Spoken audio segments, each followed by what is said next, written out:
পিডিস math ক্লাসে সকলকে স্বাগত। মাধ্যমিক 2024 গণিত প্রশ্নের সমাধান নিয়ে আলোচনা করছি।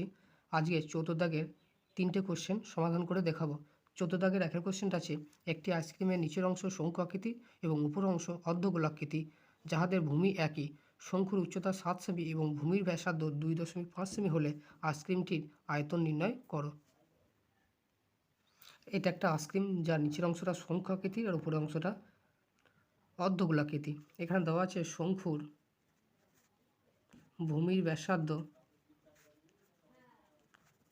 আর সমান 2.5 সেমি আর শঙ্কুর উচ্চতা এই সমান 9 সেমি।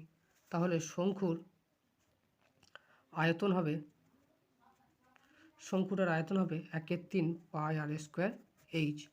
তাহলে 1/3 ইন্টু পায়ের মান 22/7 ইন্টু আর স্কোয়ার মানে হচ্ছে 2.5 ইন্টু 2.5 ইন্টু এইচ, এইচ মানে হচ্ছে 9, এত ঘন সেমি। একই রকমভাবে অর্ধগোলকের ভূমির ব্যাসার্ধ, এখানে বলা আছে অর্ধগোলকের ভূমির ব্যাসার্ধ আর শঙ্কুর ভূমির ব্যাসার্ধ একই, ব্যাসার্ধ আর সমান 2.5 সেমি। তাহলে অর্ধগোলকের আয়তন হবে 2/3 পাই আর এর কিউব, এত ঘন সেমি। মান বসিয়ে দেবো, 2/3 ইন্টু পাই মানে 22/7 ইন্টু আর এর কিউব, আর মানে হচ্ছে 2.5 ইন্টু 2.5 ইন্টু 2.5।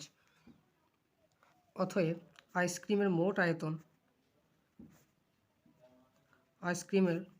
মোট আয়তন হবে নিচের শঙ্কুর আয়তন প্লাস উপরে অর্ধগোলকের আয়তন। নিচের শঙ্কুর আয়তন পেয়েছি 1/3 into 22/7 into 2.5 into 2.5 into 9 plus 2/3 into 22/7 into 2.5 into 2.5 into 2.5। এখানে 1/3টা কমন আছে, 22/7টা কমন আছে আর 2.5 দুটো কমন আছে, কমন নিয়ে নিলাম। তাহলে এখানে পড়ে থাকলো 1/3 নিয়েছি, 22/7 নিয়েছি, এখানে পড়ে থাকলো 9 আর এখানে পড়ে থাকবে একটা 2 আর পড়ে থাকবে ইন্টু 2.5 একটা পড়ে থাকবে। তাহলে 1/3 into 22/7 into 2.5 into 2.5 into 9 plus 2.5 দুগুণে 5, 9 আর 5 14। তাহলে 1/3 ইন্টু 22/7 ইন্টু 2.5 ইন্টু 2.5 ইন্টু 14, 2 7 14।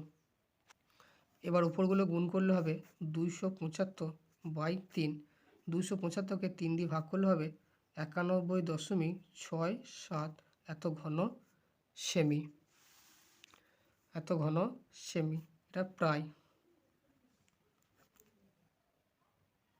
এটাই হলো অ্যান্সার। এরপরে 2 এর দাগে কোশ্চেন আছে, একটি ফাঁপা চোঙাকৃতি পাইপের বাইরের ও ভিতরের বক্রতলের ক্ষেত্রফলের অন্তর 44 বর্গ সেমি এবং পাইপের দৈর্ঘ্য 14 সেমি, পাইপটির পদার্থের ঘনফল 99 ঘন সেমি, পাইপটির বাইরের ও ভেতরে ব্যাসার্ধ নির্ণয় করো। এটা একটা পাইপ যার দৈর্ঘ্য হচ্ছে 14 সেমি এবং ধরলাম বহির্ব্যাসার্ধ হচ্ছে ক্যাপিটাল আর এবং অন্তর্ব্যাসার্ধ হলো স্মল আর। তাহলে লিখব, ধরি পাইপের বহির্ব্যাসার্ধ ক্যাপিটাল আর পাইপের অন্তর্ব্যাসার্ধ স্মল আর। এবার শর্তানুসারে বলে দেওয়া আছে বক্রতলের ক্ষেত্রফল হবে 44 বর্গ সেমি। তাহলে বক্রতলের ক্ষেত্রফল 2 পাই আর এইচ হয়, যেহেতু এটা ফাঁপাগুলো তাই বক্রতলের ক্ষেত্রফল সমান হবে 2 পাই আর এইচ মাইনাস 2 পাই আর এইচ। এবার এইটা সমানই শর্তানুসারে দেওয়া আছে 44 বর্গ সেমি। তাহলে লিখতে পারি শর্তানুসারে 2 pi capital R H minus 2 pi R small R into H equal to 44, বা এখানে কমন যাবে 2 পাই এইচ কমন গেল, পুরো থাকলো আর minus small R equal to 44, বা এবার এইচের মানটা বসিয়ে দেবো, 2 ইন্টু পাই ইন্টু এইচ মানে হচ্ছে 14 into capital R minus small R equal to 44, বা pi into R minus R equal to 44 by 2 into 14, 22 দুগুণে 44, 11 দুগুণে 22, 7 দুগুণে 14 মানে 11/7। তাহলে পেলাম পাই ইন্টু, এবার পায়ের মানটা বসিয়ে দিই 22/7 into capital R minus small R equal to 11/7, বা capital R minus small R equal to হবে 11/7 ইন্টু 7/22। 11 দুগুণে 22, 7 7 কেটে গেল, পুরো থাকলো 1/2। তাহলে capital R minus small R equal to হবে 1/2। এটাকে 1 নম্বর দিয়ে রেখে দিলাম। এবার আর একটা শর্তানুসার আছে যে পাইপটি পদার্থের মোট ঘনফল 99 ঘনসেমি। এবার ঘনফলের সূত্র হচ্ছে, অতএব পাইপটির ঘনফল পাই আর স্কোয়ার এইচ হয়, যেহেতু ফাঁপাগুলো, তাহলে pi R square H minus pi small R square into H. আর এইটা সমান হবে শর্তানুসারে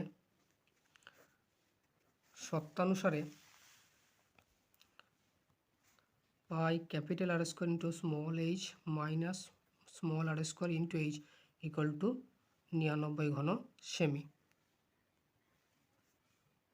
এখান থেকে কমন যাবে পাই এইচ, তাহলে capital R square minus small R square equal to 99, বা পায়ের মান বসিয়ে দিই 22/7 ইন্টু এইচ মান হচ্ছে 14 into R square minus R square equal to 99, বা 7 2 14, capital R square minus small R square equal to 99 into 1/22 into 2, 9 11 99, 11 দুগুণে 22, তাহলে হবে 9/22।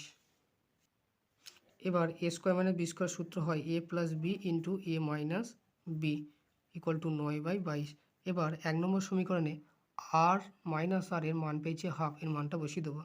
আর প্লাস আর ইন্টু আর মাইনাস আর এর জায়গায় বসিয়ে দেবো হাফ, 9/22। এখানে লিখে দেবো 1 থেকে পাই। তাহলে capital R plus small R equal to হবে 9/22 ইন্টু 2, 2 11 22। তাহলে capital R plus small R equal to হবে 9/11। এখানটা একটু ভুল হয়েছে, 11 9 99 আর 11 দুগুণে 22, 9/4 হবে এটা, 9/4। এটা হবে 9/4, এটা হবে 9/4। তাহলে এটা হবে 9/4 ইন্টু 2, 2 2 4, তার মানে হবে 9/2। তাহলে আর প্লাস আর এর মান হলো 9/2, এটা লিখলাম 2 নম্বর সমীকরণ। এবার লিখব 1 ও 2 হতে পাই।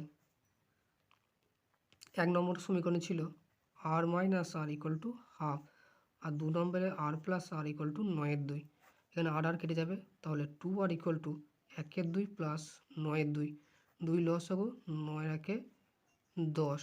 তাহলে ক্যাপিটাল আর ইকুয়াল টু হবে 2টা ভাগ হয়ে যাবে, 2 5 10। তাহলে ক্যাপিটাল আর ইকুয়াল হবে 5/2 সমান হবে 2.5 সেমি। এবার ক্যাপিটাল আর এর মানটা 1 নম্বর বা 2 নম্বর সমীকরণে বসিয়ে দেবো। 2 নম্বর সমীকরণে বসিয়ে দিই, তাহলে ক্যাপিটাল আর এর মান 2 থেকে পাই, ক্যাপিটাল আর এর জায়গায় বসিয়ে দেবো 5/2 plus small R equal to 9/2, বা small R equal to 9/2 minus 5/2। 2 লস হবে, 9 থেকে 5 বাদ দিলে 4, 2 2 4। তাহলে আর ইকুয়াল টু হলো 2 সেমি। তাহলে বহির ব্যাসার্ধ হলো 2.5 সেমি এবং অন্তর ব্যাসার্ধ হলো 2 সেমি। তাহলে লিখে দেবো অতএব পাইপটির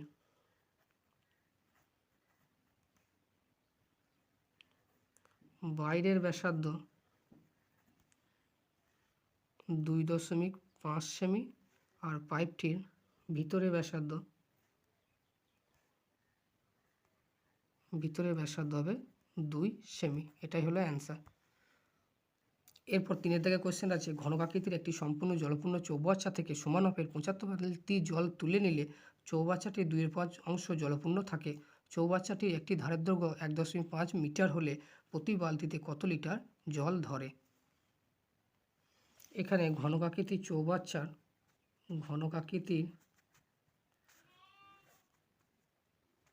চৌবাচ্চার দৈর্ঘ্য, ধারের দৈর্ঘ্য বলা আছে, ধারের দৈর্ঘ্য আছে 1.5 মিটার। মিটারটাকে ডেসিমিটারে করে নেবো, সমান হবে 15 ডেসিমিটার। তাহলে ঘনকাকৃতির চৌবাচ্চার আয়তন হবে বাহুর কিউব, তাহলে হবে 15 কিউব, এত ঘন ডেসিমিটার। 15 কিউব মান হবে 3375 ঘন ডেসিমিটার। আর 3375 ঘন ডেসিমিটার মানে হলো এত লিটার। 1 ঘন ডেসিমিটার সমান 1 লিটার হয়। এবার বলা আছে 75 বালতি জল তুলে নেওয়ার পরে আর 2/5 অংশ জল অবশিষ্ট থাকে, তার মানে জল উঠে গেছে 1 মাইনাস 2/5 অংশ। তাহলে লিখব 75 বালতি জল তুলে নিলে চৌবাচ্চাটিতে জল থাকে 2/5 অংশ। অতএব 75 বালতি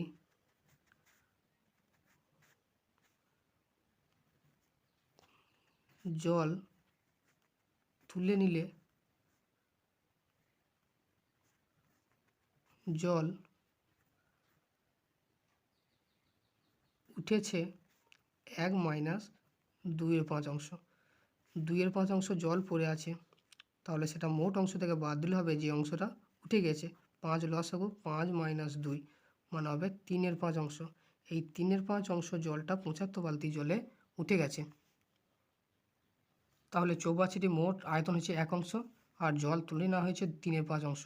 তাহলে চৌবাচ্চাটি 3/5 অংশ মানে কত লিটার হয় সেটাই হবে 75 বালতিতে জল উঠেছে। অতএব 75 বালতিতে জল ধরে মোট আয়তন আছে 3375, তার 3/5 অংশ। 5 দিয়ে কাটাকাটি করলে হবে 675। 675 ইন্টু 3, 3 5 15 হাত থাকলে 1, 3 7 21, 1 22, 2 হাত থাকলে 2, 3 6 18, 18 2 20, 20 25 এত লিটার। তাহলে 2025 লিটার জল এই 75 বালতি জলে উঠে গেছে। অতএব 75 বালতিতে জল ধরে এত লিটার, তাহলে এক বালতিতে ধরবে। অতএব প্রতিটি বালতিতে জল ধরে 2025, এটাকে 75 বালতি দিয়ে ভাগ করে দেবো। ভাগ করলে হবে 5 দিয়ে কাটি, 5 4 20, 5 5 25 আর 5 15 75, 5 3 15, 5 8 40, 5 1 5, 27 3 81। তাহলে এটা হলো 27 লিটার। তাহলে প্রতিটি বালতিতে জল ধরছে 27 লিটার, এটা হলো অ্যান্সার। অতএব লিখে দেব, অতএব প্রতি বালতিতে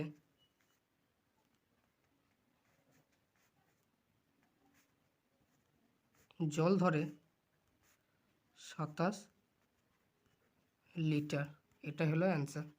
থ্যাঙ্কস ফর ওয়াচিং। চ্যানেলে নতুন ভিজিটার হলে চ্যানেলটাকে অবশ্যই সাবস্ক্রাইব করে দেবে, সাথে নোটিফিকেশনটা অন করে রাখবে যাতে সবার আগে ভিডিও পৌঁছে যায়।